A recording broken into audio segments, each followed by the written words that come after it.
Hi Ali, morning Mark, how are you? Hope you guys, morning Cash. Excellent. I think we have attendees in there. That seems quite stable, though I'm sure we'll get a few more in. Morning Jagisa. Excellent, okay, let's start. So ladies and gentlemen, thank you for joining the call today. As usual, we have a few housekeeping points, but when joining the internet link, you will have been given the option of joining through your computer's audio or dialing in live. If you have difficulty connecting to the audio, please message the center or the host using the chat box. On a PC or laptop, the chat box is to the right-hand side, but if you're using a phone or tablet, you'll have to toggle the view to see this. To manage the session, this is all one-way audio, and all participants are muted. So if you would like to ask a question, please use the Q&A box. Again, if you're using a PC or laptop, the Q&A button is at the bottom of the Zoom screen. If you're using a smartphone or tablet, you may have to toggle the view to see this. So please also use the opportunity to ensure that the slides are visible and minimize any features, such as videos that you may find distracting. I should note this presentation will also use polls. All polls are anonymous, and we're pasting a link into Mentimeter here. Excellent. So in advance, if you're able to click on the link, we'll get that started as well. As I say, all the polls are anonymous, so please don't worry when you're voting. Today's session is called Maintaining Cybersecurity and Remote Working in Hybrid Environments. It's planned to last for about 45 minutes with questions and answers at the end. The session is being recorded and will be available for viewing after the session, and after which there'll also be a short questionnaire for your feedback. So please take the time to fill that out because it really is useful for us. Now, without any further delay, I'm joined by some excellent speakers from NTS, so Nuclear Transport Solutions. The first of which is Rakesh Bergal. Rakesh, how are you today? I'm really well, thank you. Nice to see you, Carl. Nice to see some new and some old faces. I was going to say faces, but I can't see faces. But some nice old and new names within the chat as well. So welcome to all of those. So I shall make a start then, Carl. And my name is Rakesh Bergal. I'm Chief Information Security Officer for Nuclear Transport Solutions. I've been in the nuclear sector in the United Kingdom for 36 years, and 21 of those years has been in the cybersecurity domain. And I want to give you some of my experiences in relation to the subject that we're talking about today. But I'm also absolutely delighted to be able to introduce two other speakers, James and Lauren, both of who work for me in the cybersecurity team in Nuclear Transport Solution. I'll let them introduce themselves. Lauren, would you like to go first? Morning everyone, my name's Lauren Gorge. I'm a Cybersecurity and Information Assurance Support Officer at NTS. Recently just completed a 2 years apprenticeship, so I'm now joined at NTS with a new role. Thank you, Lauren. And James? Yeah, morning everyone. My name's James Crabtree. I'm Information Security Officer. I've been at NTS for about 4 years now. So yeah, this is my first time doing one of these sessions, and I'm looking forward to doing it. That's great. Thank you both. Now, one of the great reasons, and I'm absolutely delighted that James and Lauren could join us, one of the main reasons that they're joining us is, well, two main reasons actually. One is we'd like to find out what their experiences were of joining a organization during a pandemic, because both Lauren and James came from the cyber apprenticeship program in the United Kingdom. And joined NTS during a pandemic. And I think they've got some pretty unique insights into how that felt. And we're going to talk about that later as well. A little bit about Nuclear Transport Solutions. We, as the name suggests, we transport nuclear material around the globe. Our name prior to NTS was International Nuclear Services. You may recognize that name, but we merged with a company called Direct Rail Services in the United Kingdom. and we are now known as Nuclear Transport Solutions. So that's enough about Nuclear Transport Solutions, only to say that I cover cybersecurity across Nuclear Transport Solutions. So it covers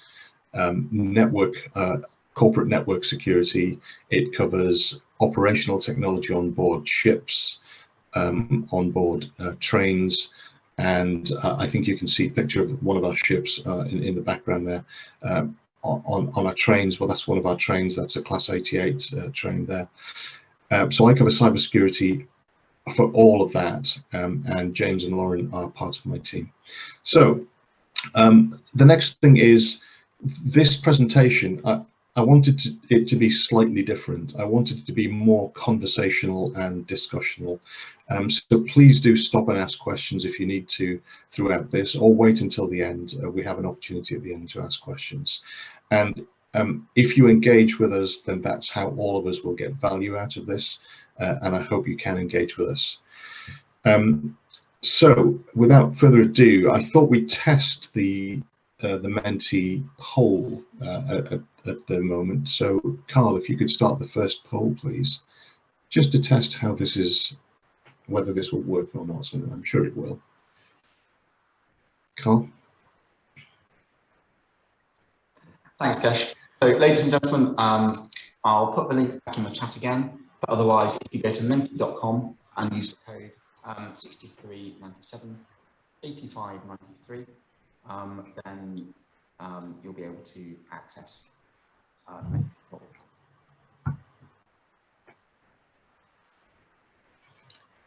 Yeah, it's always interesting to learn which countries are attending, and it's always interesting actually to find out which countries have tackled this issue, if at all, and how they've tackled it as well. And hopefully we'll get to hear some of that later in the presentation. Okay, so good morning, Pakistan. I guess it must be good afternoon for you.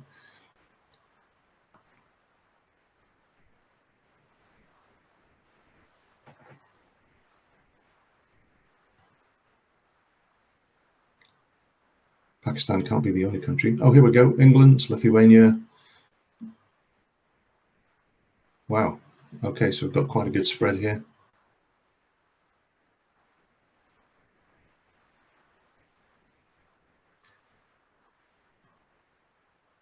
Welcome to all of you. Welcome. So we have another 25 seconds or so.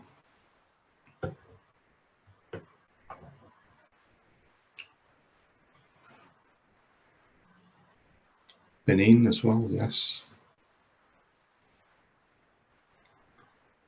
We have somebody from Egypt in the chat as well.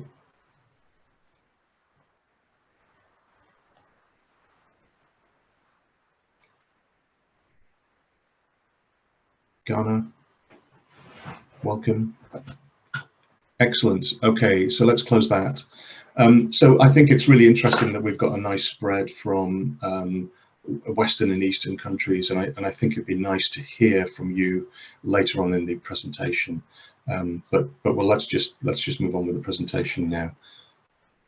So if we could put the focus back onto myself, my presentation. Thanks, Kesh. Are you able to start sharing your own screen? Yeah. Sorry.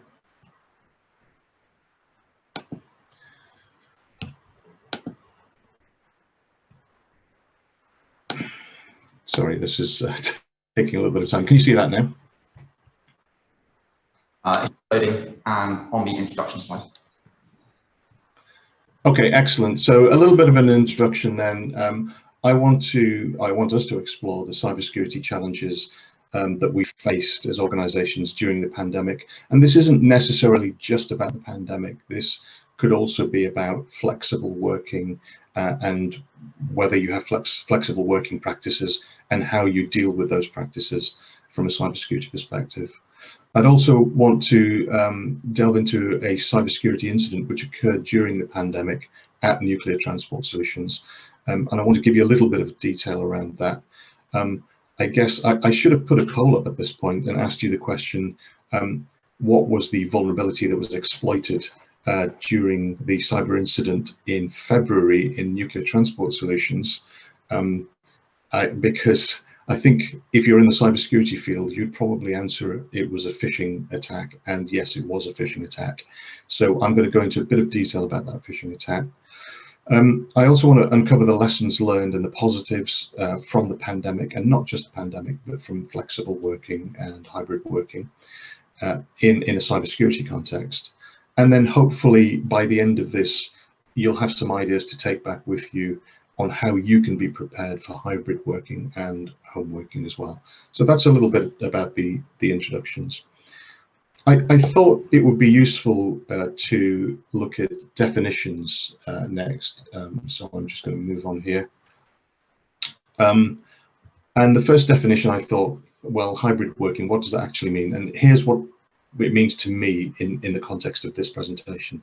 It's a type of flexible working where an employee splits their time between the workplace and between working at the workplace and working remotely. So that's hybrid working, working both in a workplace and working outside of a workplace to some degree or other. Remote working is the practice of employees doing their jobs from a location other than a central office operated by the employer. So that would include in your house, on a train, in a coffee shop. All of that to me is remote working. You're not in the office, basically.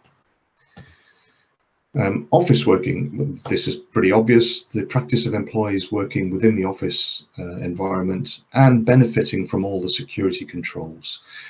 And that's an important point. So when you're in the office, there are a lot of security controls that just simply aren't there when you're in remote working mode. And we'll talk about that later as well. And I thought I would define cybersecurity, and this is my own made-up definition for this particular presentation. You may not find this definition anywhere else, but I consider it to be any factor that lends to the overall security of information systems and assets.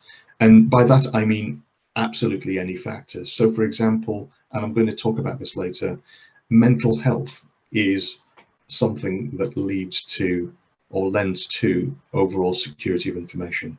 And I'll explain why that's the case later on.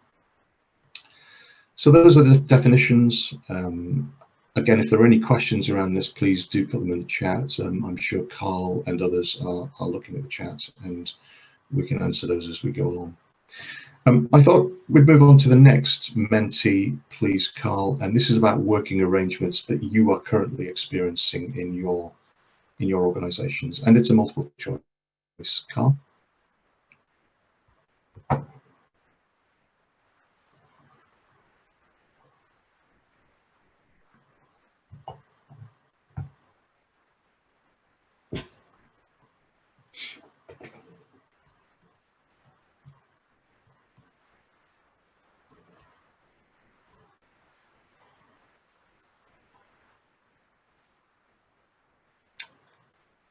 Yeah, so I think,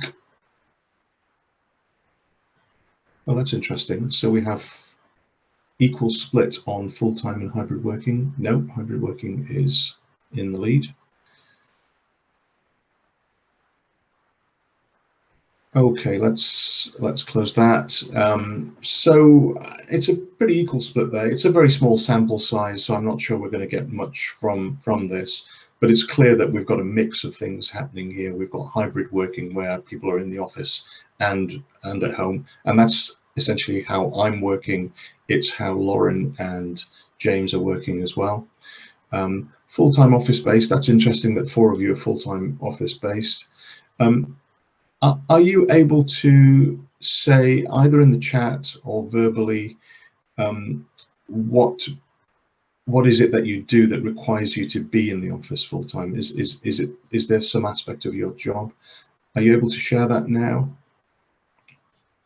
Thanks, Gash. If people put it in the chat, that's great. If you want to speak, they can raise their hands and we can unmute them. But I think chat is probably the easiest one. So if you are able to, please put that in there.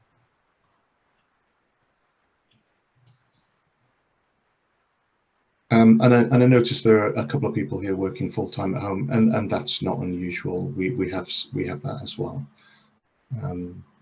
So I'm not seeing any contributions around full-time office-based working. That's fine, that's okay. We've got time to discuss things like this later on in the presentation. I won't push that. Okay, so, oh, no audio. We've got a message from Benson, Carl, that he's got no audio. Oh, thanks, Benson. We'll chat with you separately, but thanks for flagging. Okay, I'll go back to the presentation.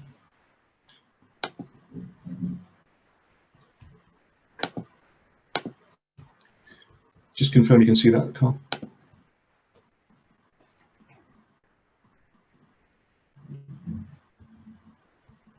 Yeah, Kesh, that's on. That's on. Okay, cool. I'm going to move on then to some of the challenges that we experienced in NTS, and some of the challenges that I think, generally speaking, you might have experienced yourself. So I think in general, flexible and hybrid working increases the risk, and I think it's very obvious to say that if you're in an office, there's a whole load of security controls in place. For example, you have security guards, you might have alarm systems, you might have access control systems, which simply don't exist in your house, or to a lesser degree, even more than your house, in a coffee shop, for example. At least in a house, it's your house. You can control access to that house. So that is an increased risk. But there are finer things, such as in the office, you might have a clear desk policy, and we have a clear desk policy. And that policy says that you must not leave sensitive information on your desk unattended. Well, how does that work at home? So that's a bit of a challenge as well. And if you don't have a hybrid policy, a clear desk policy that includes hybrid working, then how are we going to address that risk? I guess some of the other challenges around home working are things like printers and devices, bring your own devices, smart TVs, the use of Microsoft Teams, the use of Zoom, and all of these things are challenges. I don't think anybody'd heard of Microsoft Teams, you know, a couple of years ago, prior to the actual pandemic, and Zoom was a very it wasn't used, you know, it wasn't as popular as it is today, and now it's extremely popular. In fact, we're using Zoom today for this webinar. So how do we control the fact that the business might want to use all of these flexible solutions? And I'll be talking about that later on as well. I think there's potential distractions at home, and well, there's many distractions. I mean, you've got the TV there, obviously. So what is it that stops people from just stopping work and doing something else that's not work related? On the opposite side, on the flip side, we found that some people are actually working harder and more hours at home. So how do we find the balance between work and home life when you've got all of these distractions at home? And how do we find that balance with that lack of face-to-face interaction with other people? And this could potentially lead to sort of people losing concentration, not focusing properly, and things like that do jeopardize security. For example, clicking on links that otherwise they wouldn't have clicked on in the office. So in the office, when a phishing email is received, sometimes the word goes around, oh, there's a phishing email going around, don't click on the link, whatever you do. But that form of communication is absent when you're at home. So how do we deal with that, with that difference? The other thing is, if you're working exclusively from home, there could be a lot of loneliness and potential for depression. And in my personal view, if we say that security culture is really important to cybersecurity, and I define security culture as people's behavior, people behaving in the right way, even when nobody's looking. So when you're in the house, nobody's looking, are people still behaving the right way? Is it possible that without that lack of interaction with people, people are getting lonely and potentially depressed, and therefore they're acting in ways they wouldn't normally act in when they're in the office, and therefore they are a risk to cybersecurity? So I think that's something else that's a challenge throughout all of this. So threat actors taking advantage of the pandemic, and we saw this in our cybersecurity incident that I'm going to talk about later. It very much fell into this category.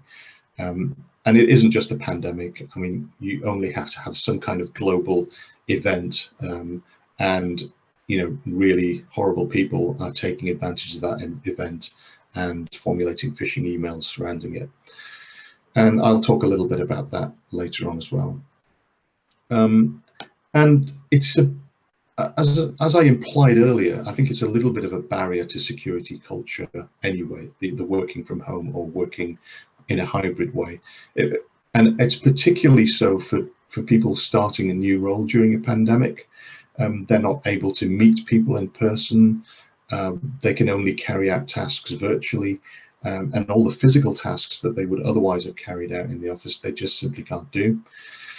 And I think there's a difference between, starting as a new person during a pandemic, if you're young, than it is for an older person starting. And it could be, an issue for some people. And I suppose at this point, I wanted to bring in James and Lauren to talk about how they felt during the pandemic when they started. So James, do you want to talk a little bit about that? Yeah, so I think for me, when I started during this and having to transition to working from home, you lose out on that office environment, the culture, and obviously when you're younger, starting a new career, it's important to absorb a lot of information, and you pick up on a lot of on things and what's going on around you, and you lose that when you're at home. You only talk to your direct reportees or your team, and you kind of lose what it's about. So I think that's, for me, that was the main thing, is actually trying to absorb as much information as possible when you are in the office. Lauren? Yeah, so in October 2019, I began my apprenticeship sort of travelling to the office on a daily face-to-face meetings. And then only 4 months later, we went into the full lockdown. So it was sort of about adapting to a new routine for me, and it was vital to do that. I think it's important as well for regular keep in touch meetings with the team and regular communications, because without that, you're not having the sort of interaction. And I think with the Microsoft Teams helped a lot, and adapting with the new technology for me was important. Yeah, thanks for that. And it's really interesting. And do you think your peers that you started with, do they have similar views, or do they find it equally difficult? Yeah, I think especially for our sort of group of apprentices, we started right in the middle of the pandemic. So starting with going into the office and then fully transitioning to working from home. And we also had to carry out all of our training virtually as well. So that was a challenge for us. Okay. So thank you both. I guess the point around that was that, I'm just going to share my screen again. I guess the point around that was, if you have new people starting during a pandemic or during hybrid working, then these are the sorts of things that you might need to take into account. Am I sharing okay? Yeah? You are, thanks. Yeah, okay, cool. So these are the things that you might wish to take into account. And I mean, it does affect young people, but it also might affect older people. And it's very important that you take these factors into account, because security culture, which of course depends on mental state, lends to cybersecurity. So moving on from security culture, well, we've talked about starting a new job role during the pandemic and hybrid working. I guess another challenge during lockdown is IoT devices in home networks. So IoT stands for Internet of Things.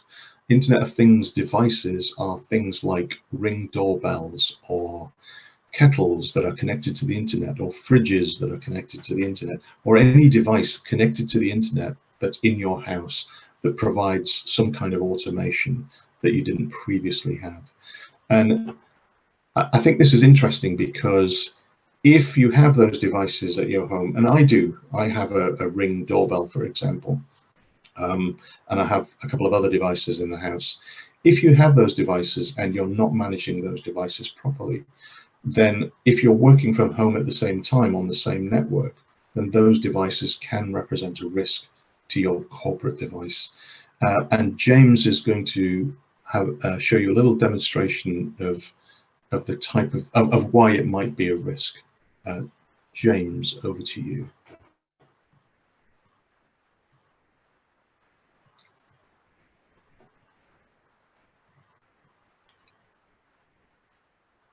Sorry, the joys of working from home. Forgot to unmute myself.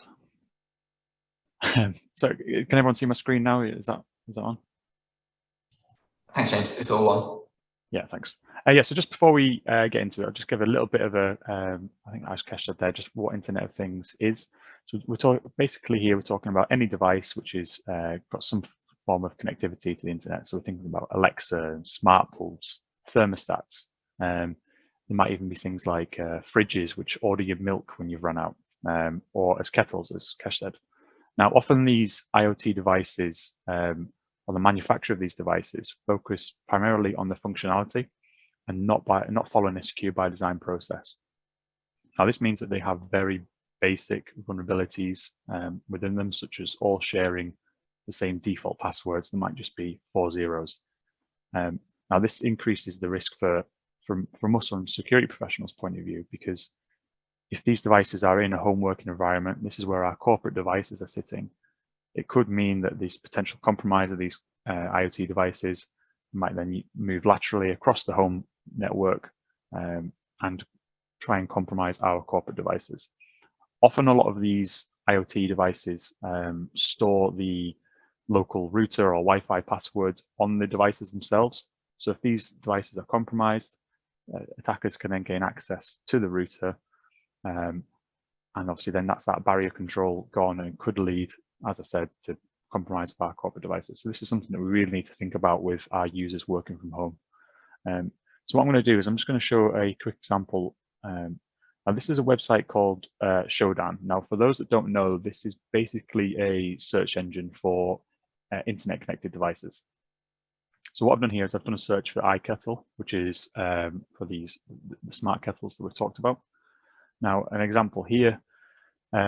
So this, as you can see here, is the AWS server that these iKettles are connecting to. Now, there might be hundreds or thousands of these kettles connected to this one host. Shodan nicely documents all the known vulnerabilities which are against said server. Now, this means that an attacker could exploit this server and gain access to all those kettles, and have all got the same default passwords, and then try and gain access to the home environments in which the devices are connected. Now, again, this is a risk for us as professionals, because although this attack might not be targeted against our organizations, when an attacker understands what devices they've compromised and potentially what they could get access to, if they then compromise our corporate devices, they can then use that as a point to move laterally into our actual corporate environment, and then potentially try and exfiltrate information, or use things like ransomware to extort money out of us. So those are the key takeaways from that, really, is just to make sure that we're thinking about IoT in the home environment, and trying to provide a bit of guidance for users on what they can do to secure those devices, such as changing default passwords, making sure they're patched and updated when they are released. So yeah, I'll hand back over to Kesh now.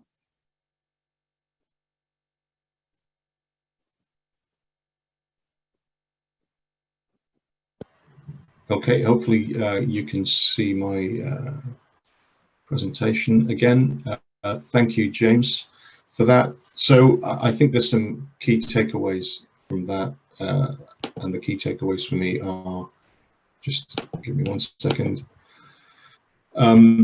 So I think we need to educate your home users if they're using IoT devices, and I think this is going to get worse. This isn't a problem that's going to go away. It's going to get worse, that we're going to get more and more interconnected devices. They're calling it, there's a phrase for it now, it's called hyperconnectivity. So everything is connected to everything else. So the problem is going to get worse, and I think education is the only way out of this, really. So we educate our users on the use of these devices and how to secure those devices, and we do provide guidance. I think, James, we've got some links to guidance on internet connected devices. I think that link is just going into the chat now, and please do have a look at that and consider that risk for your home working and hybrid working environments. Okay. We had an incident in NTS, and this was going back to February of this year, and it was a phishing incident. And if you were to ask me the question, what is the biggest vulnerability that we face now and the biggest attack vector? I think the biggest vulnerability is the human beings that work for us, but they are also our biggest strength, obviously, if we educate them properly. But I think the biggest attack vector is, or the most important attack vector to consider, is phishing, because that's how they will get into our network, how the adversary will get into networks, and that's how ransomware will spread, somebody clicking on a link. This is exactly what happened in NTS in February. However, there were some very interesting circumstances around how it happened. It happened in a home environment, and the individual that worked for NTS was married, and their spouse was sitting in the same room, happened to be the kitchen. They worked for a different company, and they were both working from home together. Now, the spouse, who worked for a different company, received an email, and this had nothing to do with NTS at all. It was a totally different company, and they opened the email, and the email had a link in it, and they clicked on that link, and it didn't work. And what they did at that point was, that didn't work for me. I wonder if it'll work for my wife. And they turned round to the person that works for NTS, and they said, I'm just going to send you an email. There's a link in that email. The link didn't work for me. Can you see if it worked for you? And they sent that email to our staff member's NTS account. She received it and she clicked on the link, and that's when the compromise actually happened.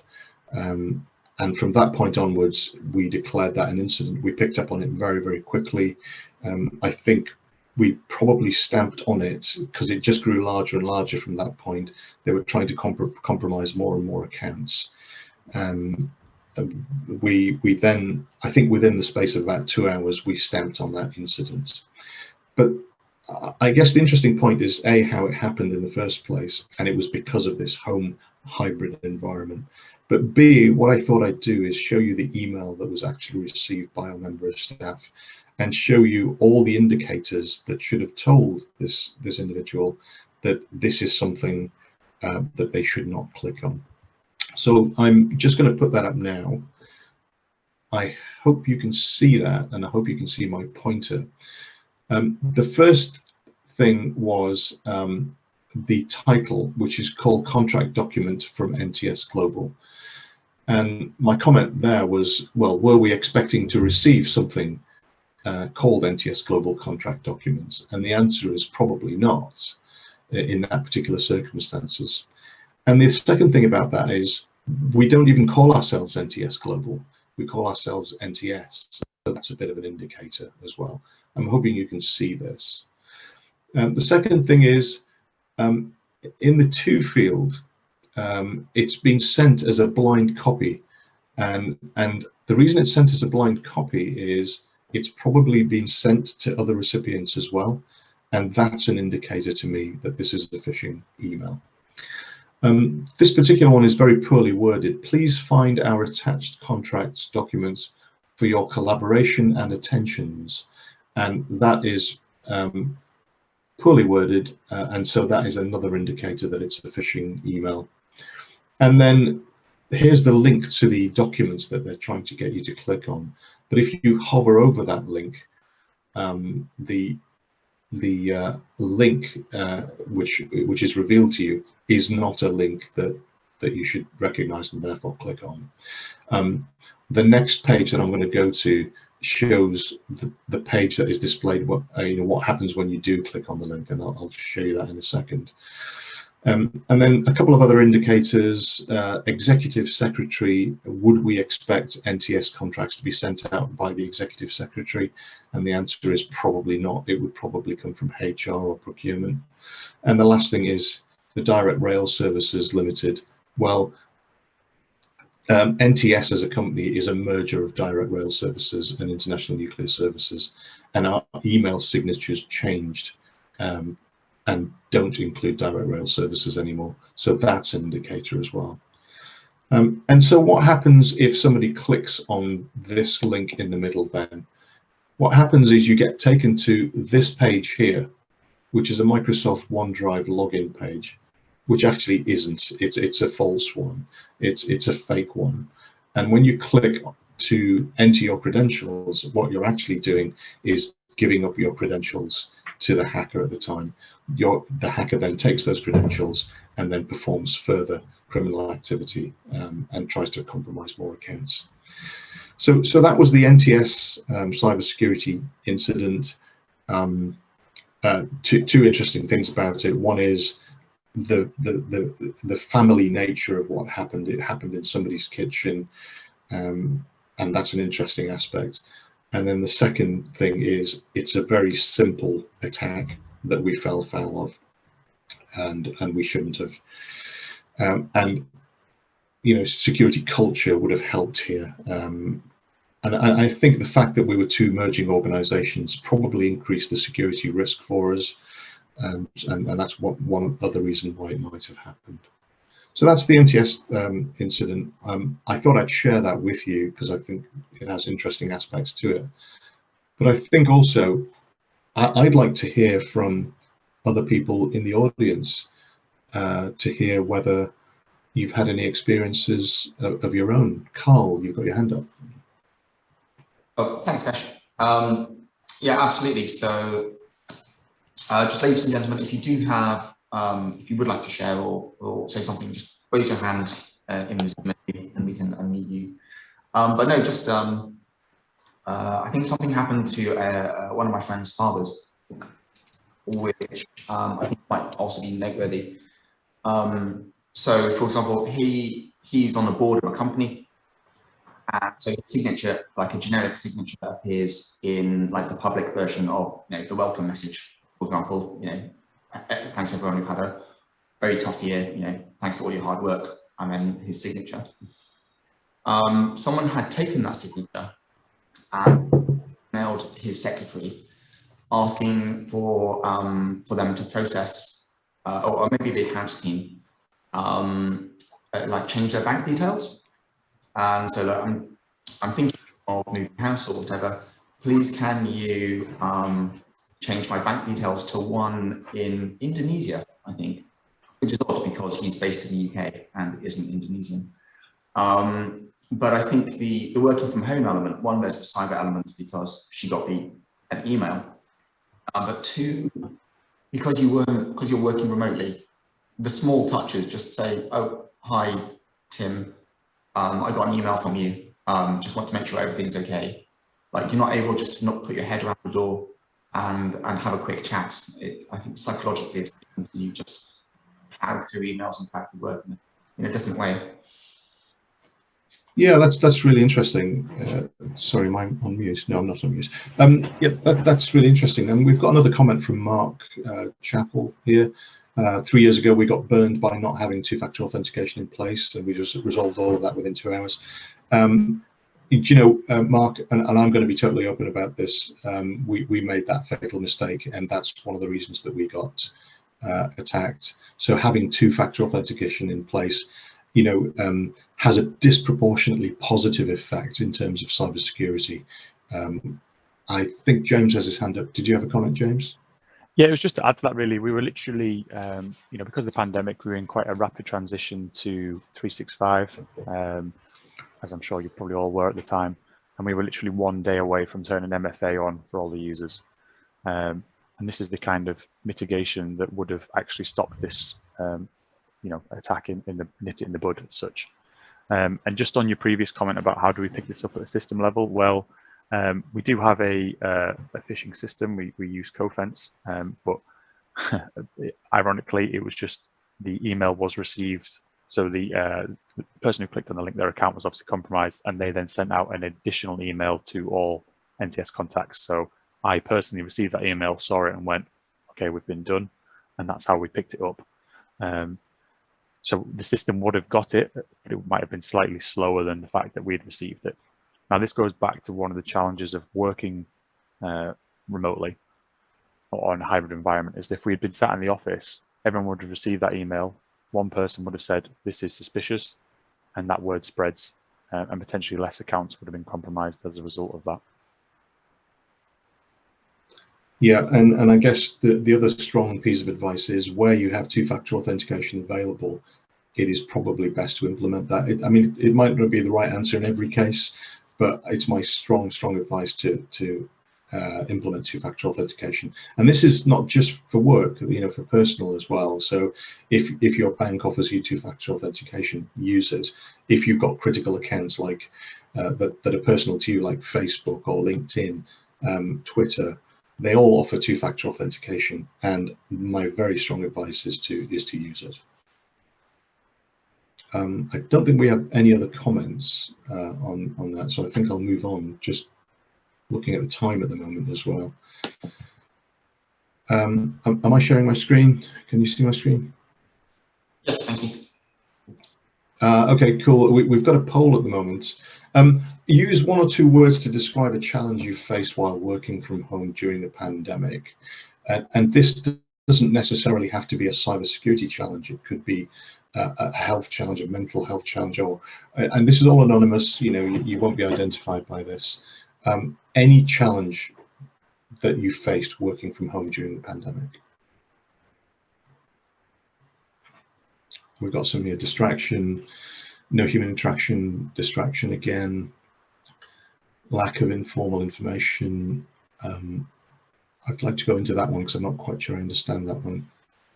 Competing for Wi-Fi, that's in the chat with other users at home. Absolutely, yeah, absolutely. Noise, friends.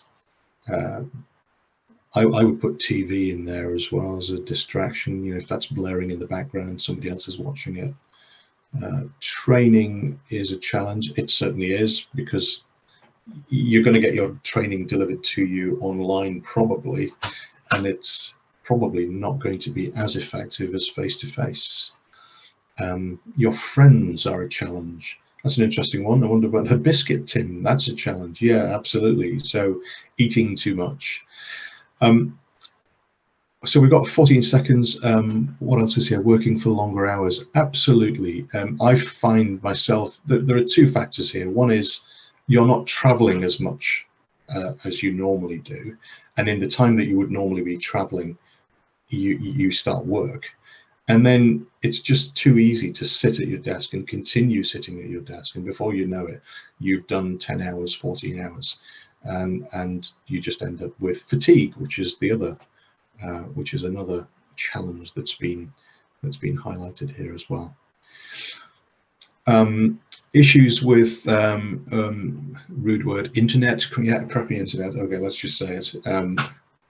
Yeah, I guess that's a massive challenge for some of us as well. No human interaction. Yeah. So the reason I wanted all of this is I could pretty much point to every one of those and draw a direct link between that and cybersecurity, because as I said right at the start, I think mental state is a huge factor in people behaving the way that you want them to behave, or you expect them to behave. And it's really important from an organizational perspective that you try and take these things into account and provide as much support to people working from home as possible.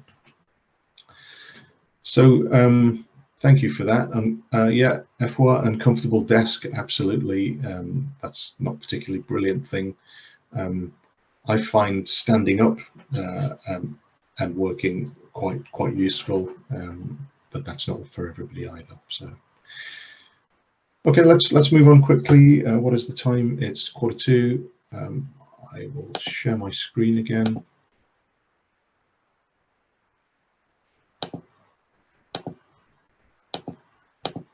Okay. So I just moving towards the end now, lessons learned and positives. So flexible working can result in increased productivity, less time traveling. So we've made that point, but there's also the flip side of that, which is people work for much longer hours, or could work for much longer hours if they're not disciplined about it. I think the positives are we embrace new technology. I don't think we'd have got Microsoft Teams in place as fast as we did if it hadn't been for the pandemic. And it wasn't just us who was driving towards Microsoft Teams, it was all our stakeholders as well. They all wanted a video conferencing solution that worked across the board. And it's not just Microsoft Teams, you know, it's other things as well. Future working technical controls in Office 365. So we made the move to Office 365, and if you're a cybersecurity professional working in Office 365, you will know that there's a huge number of compliance and security controls that you can implement. And as long as you apply a bit of intelligence to that, you can have the security that you pretty much need in a technical sense from Office 365. I'm not suggesting that's a solution for you. I'm saying that that's how it's been for us, and it's working for us. I think we need to be pragmatic and flexible around cybersecurity. So, for example, through the pandemic, Zoom started to grow as a massively used video conferencing facility. Initially, we didn't allow it because there were a lot of security issues with Zoom. But I have to say, Zoom have really upped their game. Their product now is very secure. And actually, there's a document that they've released, which is a compliance document against the UK's National Cybersecurity Centre's 14 cloud security principles. And to me, that gives me a lot of assurance that Zoom is safe to use. So we've been pragmatic. We've said we've got the assurance, and we've now allowed the use of Zoom within the browser in our corporate environment. Regular communication, non-work related communication as well. Do you know what? There were two or three teams set up within our organization which were completely non-work related. One was around catching up on some TV program or other, which was very popular at the time. Another one was an exercise one. So every lunchtime, there was a guy who was very, very keen on exercise, and he ran a Microsoft Teams exercise team, and that allowed people to get together in a non-work related context, and that did wonders for mental state as well. And our parent authority, the Nuclear Decommissioning Authority, had something called the MAG Challenge, which was a team-based challenge, and it was, whilst it was virtual, it had challenges in it, like number of steps taken per day, or the number of miles cycled, or whether or not you did some yoga type exercise, and you were given points for each of these, and each of your member of teams were given points, and it became a competition in the end. And I think that was a very, very positive thing to do as well. So organizationally, we should be considering things like that as well. And of course, finally, and really, I guess this should be at the top of the list, awareness and culture is really important, and we regularly put out information relating to phishing and phishing, such as what I've just shown you as well, the signs of phishing. We also carry out phishing campaigns, so we test our users regularly, but we tell them we're going to test them, and we try and get the click rate, what we call the click rate, the number of people that click on the link. We try and reduce that to a minimum. I think something below 5% is probably very good. And then to conclude, I guess, my big point to my team, and I always tell them this, is, you know, we don't, the business doesn't exist because the cybersecurity team exists. The cybersecurity team exists because the business exists. So if the business wants something, then we need to find a way of delivering that thing securely. If the business says it wants Zoom, then we need to find a way of delivering that securely. So we are the servants of the business. That's my main point. I think a good risk and governance regime is essential to enact new business solutions. So when we were looking at Zoom, we did the computational risk assessment right at the start, and then that went into our governance regime, so senior people could have a look at the risks that we were presenting to them and formally acknowledge those risks and accept the use of, in this case, Zoom. But this could be anything. It doesn't have to be Zoom. It could be anything new that you want to use in the business. And that risk-based approach is absolutely vital, especially through hybrid working. Please don't forget your supply chain. I haven't mentioned supply chain to this point, but actually they are one of the weak points. And if you take the SolarWinds cybersecurity incident as an example, that was done through a managed service provider, and that was through the pandemic. So you need to make sure that your managed service provider is equally as secure as you are, and you also need to work with them to respond to cyber incidents in a coordinated fashion.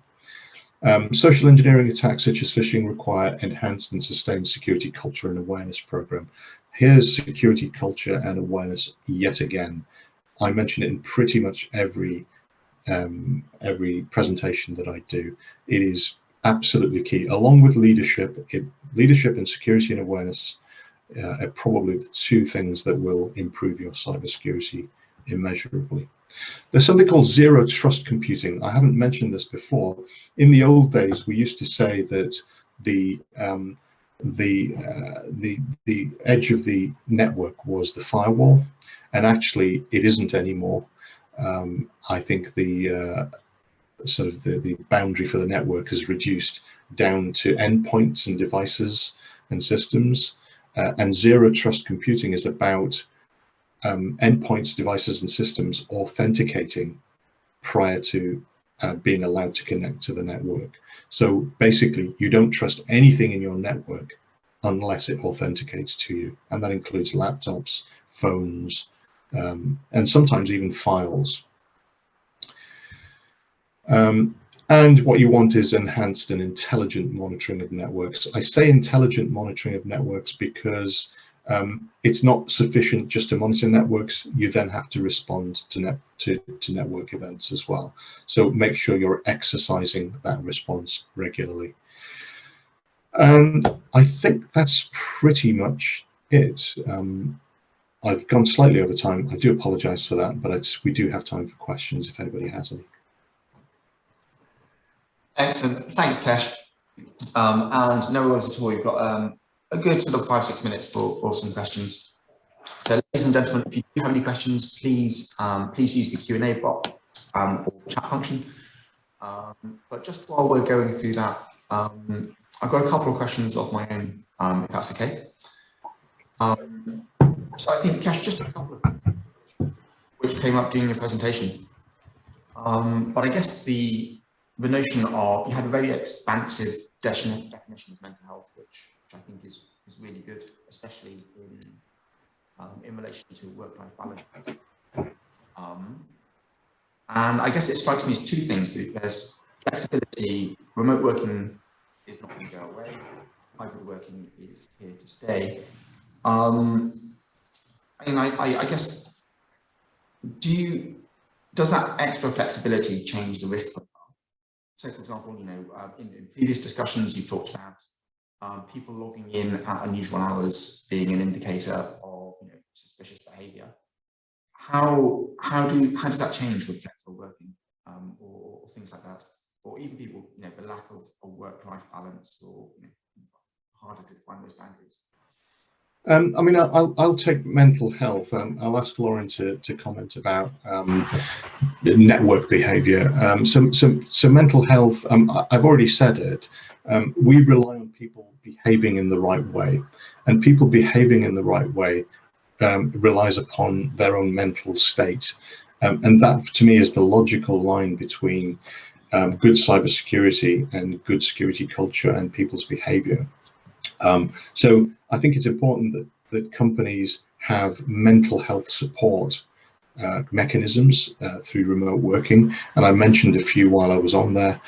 It should be flexible about what it allows, so non-work related Microsoft Teams groups happening throughout the workday, regular keep in touch meetings with the people that work for you, and then reporting things that look unusual. So if you really are concerned about somebody's behavior or they're not acting in the way that they normally would, then reporting that upwards and taking action.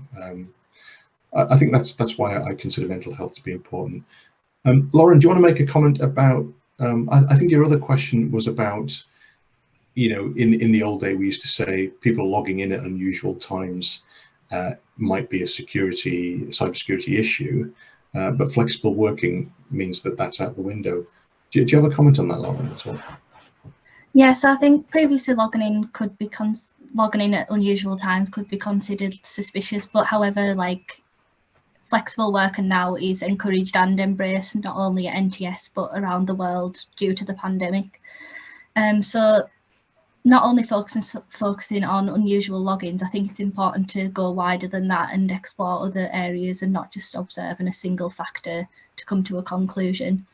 So other factors could be unusual login devices, unusual network traffic patterns, unusual file sizes or volumes of traffic, and people accessing or attempting to access unauthorized information. And I think experience counts for a lot, and if you know what is happening is normal, and then it's easier to spot something that's abnormal. And so I think the main point from that is to not just take into one single factor, but take into account a couple of factors or many factors. Thanks, Laura. Awesome. No, thanks. Thanks. That's really useful. Cash, in the UK at least, what support has the regulator offered, or has the UK regulator changed its modus operandi due to the pandemic? Any changes, I guess, from Yeah, I think like many other organisations, the UK regulators had to become a lot more flexible. It was on that journey of flexibility anyway. It was moving from a compliance-based framework to a risk-based approach. By that I mean, in the old days, the regulator might have said, build me a fence that's 1.2 meters high with barbed wire on the top of it and all these security features. But in the new world, the regulator is saying to us, actually, build yourself a fence or build yourself security. They don't even use the word fence. Build yourself security that is proportionate to the threat that you are addressing. And I think that's a much more flexible and better place to be in. And that allows us to have a risk-based approach and approach the regulator with different solutions. And the regulator is positive in its response to us as well. And then I guess the other thing is regulators do audits regularly. We call them interventions. And we had a couple of interventions during the audit, during the pandemic. And we did these over Microsoft Teams, and they were very flexible about how we showed evidence through Microsoft Teams. So yeah, they have been very helpful, very flexible. I'd be keen to know whether that's the same around the world with regulators elsewhere. Thanks, Cash. That's really useful and good. But ladies and gentlemen, thank you so much for coming. I'm going to draw